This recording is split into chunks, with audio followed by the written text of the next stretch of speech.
여러분, 우리가 잘 아는 이삭은 그의 아내 리브가와 결혼을 하고 또 했는데, 그런데 아이가 가져지지 못했습니다. 그래서 이삭이 하나님께 간절하게 기도를 드렸습니다.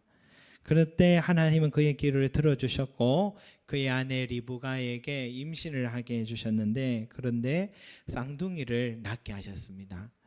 우리가 잘 아는 에서와 야곱 두 아기가 이 리브가의 뱃속에 있는데, 그런데 뱃속에서부터 두 아이가 싸우기 시작합니다.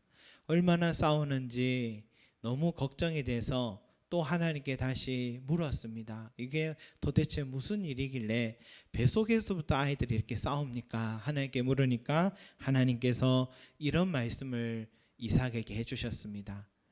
두 국민이 내 태중에 있구나.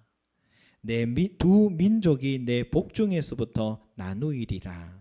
이 족속이 저 족속보다 강하겠고 큰 자가 어린 자를 섬기리라 하는 말씀을 이 이삭에게 해주셨습니다. 여러분, 하나님은 두 아이가 내 복중에 있느니라 라고 하신 게 아니라 두 국민이, 두 민족이 이 리브가의 뱃속에 있다라고 말씀하셨고, 또 이 두 국민은 나누어질 것이라고 말씀하셨습니다. 그리고 큰 자가 어린 자를 섬길 것이다 라고 하셨습니다. 여러분, 이렇게 앞으로 일어날 일에 대해서 하시는 말씀을 예지의 말씀이다 라고 할 수 있습니다. 예정의 말씀, 예지의 말씀이라고 하는데, 하나님께서요, 여러분, 이렇게 예지의 말씀을 하신 대로 정말 야곱은 이스라엘 나라의 조상이 되었습니다. 국민의 조상이 됐습니다. 그래, 형 에서는요, 누구의 조상이 됐습니까? 에돔이라는 민족의 조상이 됐습니다. 그리고 동생 야곱은 어릴 때부터 뱃속에서부터 형 에서에게서 장자권을 빼앗으려고 그렇게 노력하더니 결국은 아버지 이삭과 형 에서를 속이고서라도 장자의 축복권을 받게 되었습니다. 그래서 형 에서는 동생에게 장자권을 잃게 되자 둘의 관계는 이제는 돌이킬 수 없을 만큼 갈라서게 되었습니다.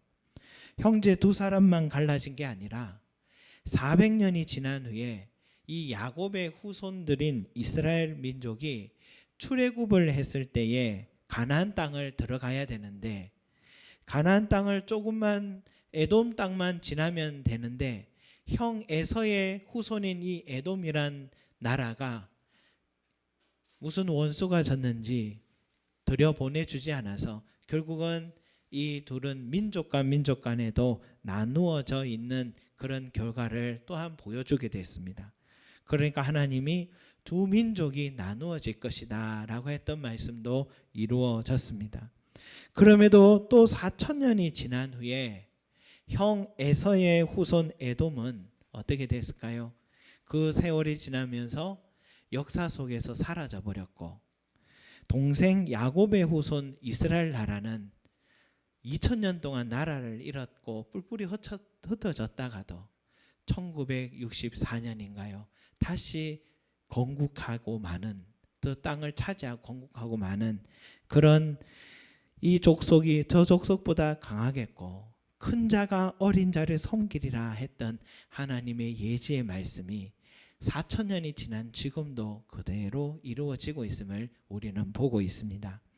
여러분, 또 하나의 이야기를 드려보겠습니다. 바로 이 야곱의 아들 요셉의 이야기인데, 요셉은요 야곱의 11번째 아들입니다. 사랑하는 라헬의 첫 아들이었기 때문에 야곱이 가장 사랑했던 아들입니다. 요셉은 노년에 얻은 아들이므로 이스라엘이 여러 아들들보다 그를 더 사랑함으로 그를 위하여 채색 옷을 지어 입혔더니 라고 했습니다.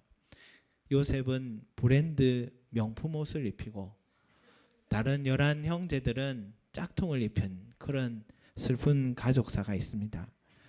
그런 요셉이 꿈을 꿨는데 이런 꿈을 꿨습니다. 밭에 곡식단이 묶여 있는데 요셉의 단을 중심으로 형들의 단들이 요셉 자기에게 향해서 모두 다 엎드려 절을 하더랍니다. 그런데 또 꿈을 꿨는데 해와 달과 11별이 자신에게 절을 하더랍니다. 이런 꿈을 꾸고는 이 요셉은 전혀 심각하게 생각하지 않고 편안한 마음으로 형들에게 이야기를 해줬습니다.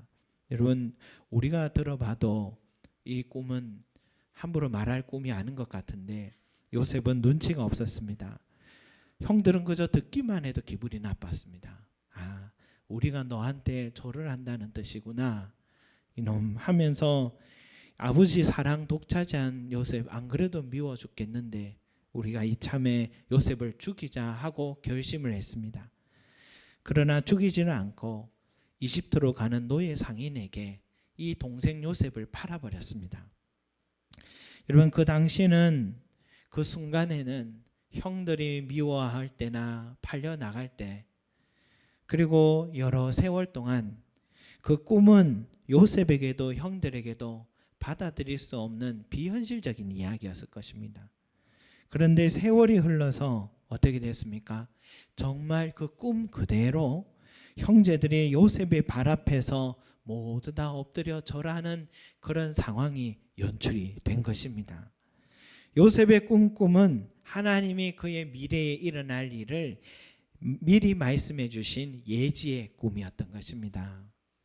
여러분, 우리가 이런 말씀을 보면서요, 어떻게 이런 일이 일어날 수 있을까? 어떻게 미리 그 수많은 확률들, 수많은 사람들의 선택들 속에서 수많은 경우수들이 있을 텐데 어떻게 인간의 삶이 하나님께서 말씀하신 그대로 이루어질 수가 있을까? 우리는 그런 질문을 던질 수 있죠. 우리는 지난주에 우주의 모든 만물을 하나님이 창조하셨다라고 말씀을 나눴습니다.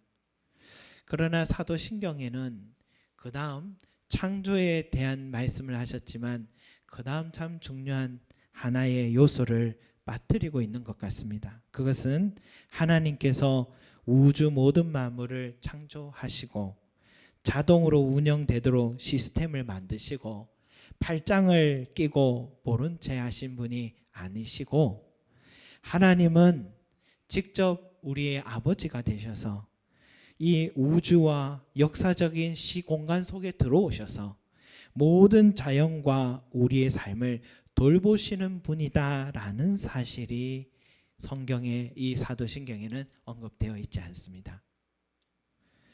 그러나 사도신경에서 이 한 단어가 바로 그 의미를 담고 있는 것 같아요.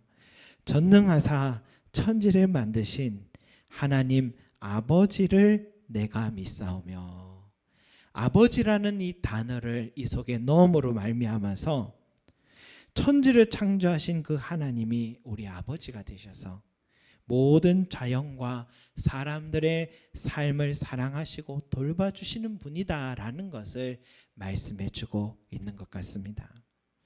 여러분, 우리 인간의 아버지의 삶을 한번 돌아보면 어떻습니까?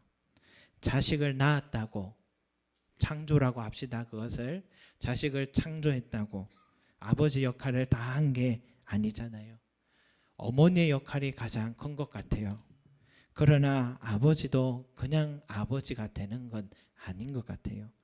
아기 때는 기저귀도 갈아줘야 되고 목욕도 시켜줘야 되고 안고 업어주고 재워도 줘야 되고 아플 때는 같이 또 아파야 되고 분유도 다 줘야 되고 이제 하나 다 키웠다 싶으면 또 둘째가 나가지고 또 둘째가 또 그런 생활을 시작하기까지, 여러분 그렇게 하고 나니까 한 8년이 순식간에 지나가더라고요.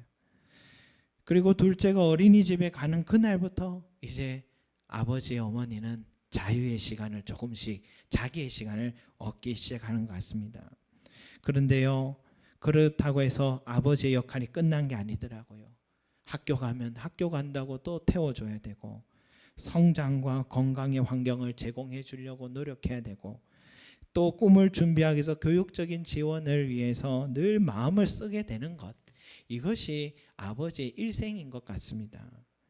아마도 이 아버지의 역할이 이 삶을 다하는 그날까지 아버지는 이 역할들을 끊임없이 멈추지 못하고 해야 되는 것 같습니다.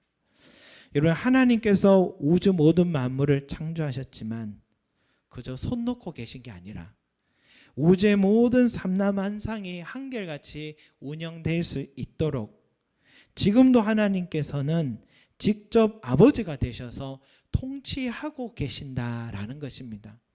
그래서 종교개혁자 존 칼빈이 이런 말을 했습니다. 천체의 틀과 그 각 부분들을 보편적인 운동을 통해 운행하실 뿐 아니라 심지어 작은 참새 한 마리에 이르기까지 그가 지으신 모든 것들을 지탱시키시고 양육시키시고 보살피시는 분이심을 인정하는 것이다. 이것이 우리의 신앙이다 라고 했습니다. 여러분, 우리의 믿음은 여기 하나님께서 천지를 창조하셨습니다. 제가 이것을 믿습니다. 여기에 끝나는 것이 아니라 그 하나님께서 이 역사의 우주의 시공간 속에 들어와 나의 삶을 지켜보시고 유지시키시고 지탱시키시고 보살펴 주시는 하나님 아버지시다라는 것을 믿는 것까지가 우리의 신앙이다라는 것입니다. 믿으시기 바랍니다. 그래서 성경 말씀에 뭐라 합니까? 예수님 이런 말씀하셨죠.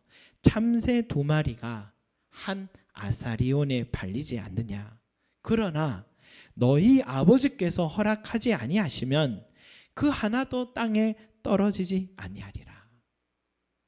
여러분, 큰 그 광활한 우주를 창조하신 그 하나님께서 요만한 작은 참새 한 마리가 얼마에 누군가에게 팔리든 말든 전깃줄에 있든 떨어져 죽든 그것이 하나님께 무슨 관심사가 될 수 있겠습니까? 그럼에도 불구하고 주님은 그렇지 않다고, 그 참새 한 마리가 팔려지고 다시 사는 것도, 참새가 살고 먹고 죽는 것까지도 하나님께서 허락하지 아니하시면 절대로 그런 일이 이루어지지 않는다고 우리 주님께서 말씀하시고 간섭하신다고 말씀하셨습니다. 여러분, 이것은요 마치 진화론을 믿는 사람들이 창조론을 믿는 것이 어렵듯이 참새 한 마리를 간섭하신다는 이 말씀은 우리에게 정말 믿기 어려운 말씀이 아닌가 하는 생각이 듭니다. 그러나 직접 창조하신 창조주신 예수 그리스도께서 우리에게 말씀하셨다면 이것은 가짜 뉴스가 아니죠. 팩트입니다. 사실입니다. 여러분, 이 사실 믿으시 바랍니다. 여러분, 참새 한 마리는 보잘것없지만 자연의 일부입니다. 이렇게 작은 자연의 일부도 창조주께서 먹이시고 입히시고 보살펴 주시듯이 우주에 지금 저 많은 저 수많은 어마어마한 저 큰 광활한 우주와 이 지구의 이 어마어마한 이 땅이, 저 많은 자연들이 저렇게 유지되고 있는 것은 우리 하나님께서 지금도 돌보시고 일하고 계시기 때문인 것입니다. 여러분도 아시다시피 빛이 없으면 생명은 살아갈 수 없습니다. 빛의 그 따뜻한 온도가 땅 속에 있는 씨앗을 썩게 하고 다시 움트게 하고 자라게 하고 또 자라난 식물들에게 또 빛이 잎사귀에 비춰져서 광합성을 하고 진을 살아갈 생명이 빛으로 인해서 이루어지는 것을 우리는 잘 알고 있습니다. 그런데 여러분, 빛은 어디에서 나옵니까? 빛은 태양에서 나오잖아요. 빛은 태양에서 흘러나옵니다.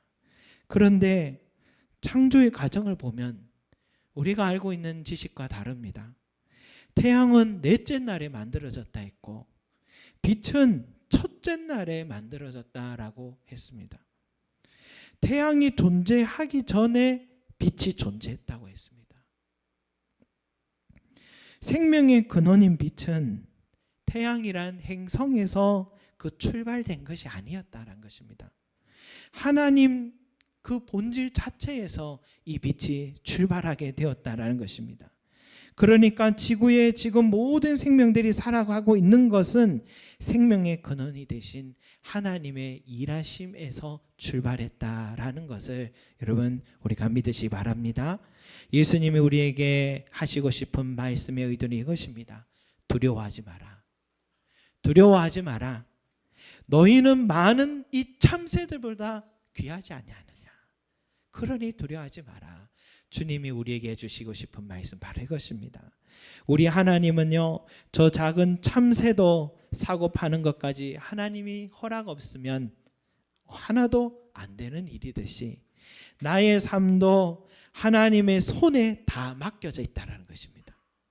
어떤 사람들은 이것을 갖고서 인간의 자유의지를 또 파괴한다고 주장하겠지만 예수님이 말씀하고 싶은 참뜻은 그게 아닙니다. 하나님께서는 절대로 저와 여러분들을 이 세상에 내버려 두지 않으시고 끝까지 함께 하시고 끝까지 돌봐주시고 책임져 주신다라는 것을 주님께서 오늘 우리에게 말씀하고 계신 것입니다. 그래서 다윗은 자기의 삶을 돌아보니까 이런 깨달음이 들었어요. 주께서 내가 앉고 일어섬을 아시고 멀리서도 나의 생각을 밝게 하시오며 나의 모든 길과 내가 눕는 것을 살펴보셨으므로 나의 모든 행위를 익히 아시오니 이 지식이 내게 너무 기이하니 높아서 내가 능히 미치지 못하냐이다. 나의 삶을 이토록 지켜보고 계시고 알고 계시고 이토록 나를 도와주고 계신 우리 아버지 하나님이라는 사실을 깨닫고 나니까 가슴이 너무 벅차서 이 지식을 갖고부터는 너무너무 참을 수 없어서 찬송하지 않을 수 없는 이 다윗의 마음이 이 말씀 속에 있었습니다. 여러분, 저도 여러분들이 아시겠지만 고집이 좀 센 사람입니다. 저도 고집이 좀 센 것 같아요. 최근에 우리 SWC 모임에 이렇게 올해까지 제가 이제 회계 총무 회장 해가지고 이제 내년에는 이제 그만두는데 올해까지 제가 이제 봉사하게 됐는데 마지막으로 회장으로서 어떻게 하면 우리 목사님들 가족들 위로하는 시간을 가질 수 있을까 해서 그래서 임원들과 함께 의논도 나누고 해서 특별히 목사님들은 자주 위로하지만 우리 사모님들께 좋은 추억의 시간 만들어줘야겠다 해서 의논 끝에 우리 교회가 늘 가는 강화도 소트리팜으로 그렇게 장소를 정하게 됐습니다. 그런데 그렇게 마음으로 준비하고 있는데 참 안타깝게도 태풍이 그날 온다고 그런 소식이 들리고 또 갑자기 강화도에 돼지 열병이 자꾸 시작된다는 소식들이 문자로 날아와서 가능하면 강화도로 가지 말라는 문자를 모두에게 문자가 날아온 것입니다. 그래서 제 마음에 걱정이 되어서 직접 그곳에 장로님께 전화를 드렸는데 장로님은 강화도는 괜찮다고 강화도는 아무 일 없다고 얘기하는 거예요. 그리고 우리가 온다고 김치까지 담아놨다고 그렇게 얘기를 하시는데 야, 이 정도면 좀 지금 상황은 그래도 이럴 때는 정말 리더라면 추진해야지 하고 이렇게 고집을 부렸던 것입니다. 그런데 마음은 그렇지만 자꾸 들려오는 소식은 다 우려하는 목소리들이 자꾸 들려오는 거예요. 그럼에도 불구하고 이럴 때는 무조건 추진해야 된다 생각했습니다. 그런데 결국은 취소했습니다. 함께하는 임원들조차도 그곳에 가는 것은 훗날에 좋지 않을 것 같다고 그렇게 얘기를 하셔서 결국은 제가 포기하게 됐습니다. 근데 제 마음속에 한켠에 너무 섭섭하더라고요. 다른 사람들은 우려의 말을 한다고 하더라도 그래도 우리 임원들까지는 내 마음을 좀 알아주고 참 이런 어려울 때 한 마음이 되어줬으면 좋았을 텐데 하는 섭섭한 마음이 있었습니다. 심지어 태풍이 온다지만 그날 날씨가 안 좋으면 제가 책임지겠습니다. 이런 말까지도 저는 했었습니다. 돼지 열병 우리는 수입 돼지 먹으니까 괜찮습니다 하면서 끝까지 설득해서 결국은 추진하기로 했는데 결국 임원들까지 반대하는 바람에 제가 이것을 포기하게 됐습니다. 그래서 당일날까지 저의 마음속에는 꽁한 마음이 있었습니다. 계속 창문을 열어서 날씨를 봤습니다. 날씨가 좋으면 한번 두고 보자. 내가 옳았는지 당신들이 옳았는지 두고 보자 하고 계속 창문을 열어봤는데 역시 제 생각이 옳았습니다. 날씨가 너무 좋았습니다. 그러나 이미 취소했기 때문에 제 마음속에는 아직도 화가 풀리지 않았습니다. 급하게나마 일정을 바꿔서요, 가까운 곳에 식사를 하고 우리 교회에서 다과를 나누게 됐는데 저의 마음속에는 잘해주고 싶은 마음이 없었습니다. 그런데 우리 교회 집사님이 간식을 딱 준비해가지고 또 대접을 하시는 거예요. 그래서 참 목사님 사모들이 기분이 좋으셨나 봐요. 그리고 저도 마음을 이제 고쳐 먹어야겠다 생각을 했고, 혹시나 이제 돌아갈 시간이 됐는데 저는 그냥 한번 해봤습니다. 혹시 용류도에 가면 석양이 너무 아름다운 절벽 카페가 있는데 한번 가보겠냐 했더니 전원이 찬성을 하는 것입니다. 그렇게 계획도 없는 자연을 또 보고 사진도 찍고 함께 참 다복한 시간을 갖게 됐죠. 그런데 아직도 집에 갈 생각이 없었고 또 저녁도 먹겠답니다. 그래서 그곳에서 또 저녁도 먹고 또 이제 저녁 먹으면 집에 갈 줄 알았는데 눈치가 집에 갈 마음이 없는 거예요. 그래서 또 카페에, 좋은 카페 가서 또 차도 함께 또 나누면서 밤 10시까지 목사님들끼리 사모님들끼리 아이들끼리 이야기에 꽃을 피우는데 제가 마칠 때쯤에 깨달음이 왔습니다. 나는 내가 생각한 일정이 엉키면서 속상했는데 하나님은 우리가 생각지도 못한 일들을 일정을 준비하고 계시고 더 좋은 행사의 목적을 성사시키시는구나. 그날 돌아가서 모두 하나같이 이렇게 카톡이 올라요. 오늘 너무 행복했습니다. 준비해 주신 임원들의 섬김에 감사드립니다. 또 다른 목사님은 저희 아내도 무척 해피했다고 하네요 하면서 우리가 의도하지 않은 그런 결과가 나게 된 것입니다. 저는 잔잔한 감사의 마음이 흘러오더라고요. 하나님의 생각은 나의 생각과 다르구나. 하나님의 뜻이 더 선하시구나. 내가 잘못된 선택을 고집하더라도 하나님은 그것을 막으시면서까지 합력하여 선을 이루시는 분이시구나 하는 것을 깨닫게 되었습니다. 그리고 다음 날 더 이상 아쉬워하지 않도록 뉴스에는 이런 뉴스가 나왔습니다. 강화도 돼지 열병으로 인해 강화도에 있는 모든 돼지를 살처분하기로 했다. 그래서 생각하기를 정말 가지 말았어야 됐던 것이었구나. 그곳은 우리가 가지 말았어야 됐던 곳이었구나 하는 것을 다시 한번 깨닫게 됐습니다. 여러분, 성경 말씀 이런 말씀이 있어요. 사람이 마음으로 자기의 길을 계획할지라도 그 걸음을 인도하시는 자는 여호와시니라. 아멘. 여러분, 우리 하나님은요, 내가 이 정도로 너희를 위해서 자연 환경과 살아갈 수 있는 여건들 다 조성해 줬으니까 이제 너희의 힘으로 잘 살아봐라 하셨던 그런 창조주 하나님만은 아닙니다.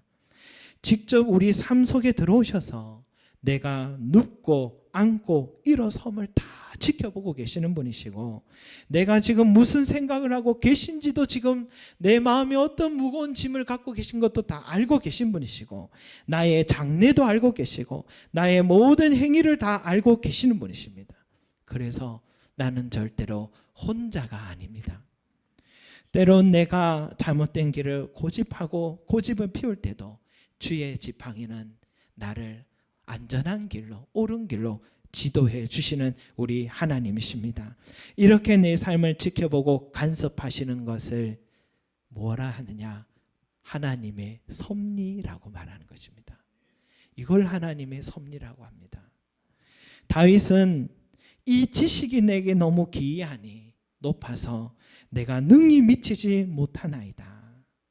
하나님의 창조를 깨닫는 것은요, 우리를 놀랍게 하지만 하나님의 섭리를 깨닫는 것은 우리의 가슴을 뭉클하게 만들어줍니다.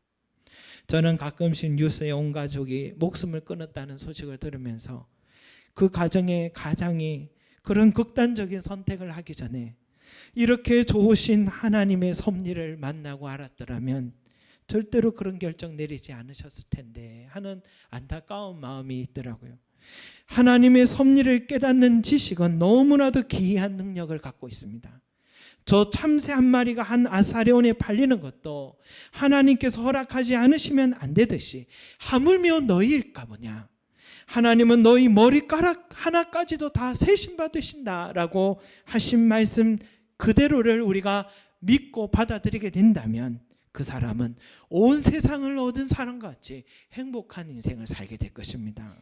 그래서 다윗은 이 사실을 깨달으며 이런 찬송을 불렀습니다. 여호와 우리 주여, 주의 이름이 온 땅에 어찌 그리 아름다운지요. 주의 손가락으로 만드신 주의 하늘과 주께서 베풀어 주신 달과 별들을 내가 보니 사람이 무엇이기에 주께서 그를 생각하시며 인자가 무엇이기에 주께서 그를 돌보시나이까. 다윗은 어느 날 밤 누워서 밤하늘의 달과 별들을 보면서 창조주의 손길이 얼마나 위대한지를 깨닫게 되었습니다. 그런데 더 기쁘고 감사한 것은 그 창조주께서 나 같은 작은 사람을, 그것도 매일 나를 사랑해 주시고 내 삶의 필요를 매일마다 공급하여 주시고 챙겨주고 도와주시고 돌봐주시는, 그래서 여기까지 서게 해주신 것이 너무 감사해서 탄성이 흘러나오는 것입니다. 여러분, 오늘날 우리들은 자녀들을 너무 지나치게 챙기는 부모들을 뭐라 합니까? 헬리콥터 마음이라 하거나 또 캥거루 마음이라 하거나 인공위성 마음이다, 그런 말까지도 하는데, 제가 보기에는 우리 하나님은 더 하신 것 같습니다. 더 많이 우리를 챙기시고 더 지나치다 하신 만큼 우리를 지켜보시고 도와주시는 우리 아버지 하나님의 사랑, 여러분 바로 이 하나님의 섭리를 알기까지, 바로 이 신앙까지 나아가시는 저와 여러분이 되시기 소망합니다. 하나님께서 천지를 창조하신 것을 믿을 뿐만 아니라 그 창조주 하나님께서 오늘 나의 삶을 지켜보고 계시고 내가 오늘도 부르짖을 때마다 귀를 기울여 주시고 그때마다 주의 크고 강한 손으로 나를 도우시고 건져내어 주신다는 하나님의 섭리를 믿는 은혜가 저와 여러분 가운데 넘치시는 그런 삶이 되기를 소망합니다. 기도드리겠습니다. 사랑과 은혜가 많으신 우리 아버지 하나님, 창조하셨을 뿐만 아니라 지금도 얼마나 우리의 삶을 얼마나 많이 챙겨주시고 얼마나 많이 도와주시는지, 주여 우리가 하늘을 또 종이 삼고 바다를 먹물 삼아도 그 주의 사랑을 다 기록할 수 없겠네라고 했던 말은 꾸며낸 말이 아니라 사실이라는 것을 우리의 삶을 돌아보면 돌아볼수록 깨닫게 됩니다. 주여 여기까지 오기까지 우리 하나님께서 얼마나 우리를 공고하여 주셨고 살펴주셨는지, 주여 그 은혜가 얼마나 컸는지 오늘도 우리가 깨닫고 감사하는 마음들이 되기를 소망하며, 또한 저 참새 한 마리도, 참새 저 두 마리도 팔려나가는 한 아사리온에 팔리는 것이 하나님의 뜻이 아니면, 저 참새가 떨어지는 것도 하나님의 뜻이 아니면 허락되지 않는다 하셨듯이 하물며 너희일까 보냐고 하신 우리 하나님, 그 하나님의 은혜로 말미암아서 오늘도 우리는 여기까지 왔음을 우리가 오늘도 다시 한번 깨닫는 은혜 있기를 소망합니다. 주여 창조주 하나님을 믿을 뿐만 아니라 하나님의 섭리도 믿는 믿음을 오늘 우리 모두에게 허락하여 주셔서 이제는 두려워하지 말게 하여 주시고 담대하게 하여 주시고 어려움이 있으면 달려와 기도하는 자들 되게 하여 주시고 내 삶의 끝까지 책임져 주시고 함께 해주신 우리 하나님의 매일마다 찬송하고 감사하고 간증하는 우리 귀한 성도들의 삶들이 될 수 있게 도와주시옵소서. 감사드리며 예수 그리스도 이름으로 기도드립니다. 아멘.